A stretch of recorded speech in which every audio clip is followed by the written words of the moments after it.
உங்க அண்ணன், உங்க தம்பி, உங்க தோழன், உங்க விஜய்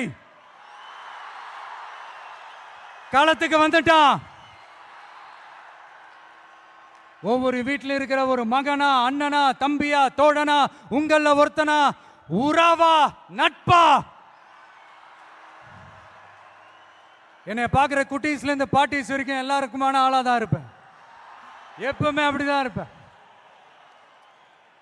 சரிப்பா, உன்னோட அரசியல் குறிக்கோள் தான் என்ன அப்படி கேட்டா அதுக்கு ஒரே ஒரு பதில் தான், எல்லாருக்கும் எல்லாமும் கிடைக்கணும். வாழ்றதுக்கு வீடு, வயிற்றுக்கு சோறு, வருமானத்துக்கு வேலை, இதுதான் எங்களோட அடிப்படை அஜெண்டா. இந்த மூணுத்துக்கும் உத்தரவாதம் கொடுக்க முடியாத கவர்மெண்ட் இருந்தா என்ன, போனா என்ன?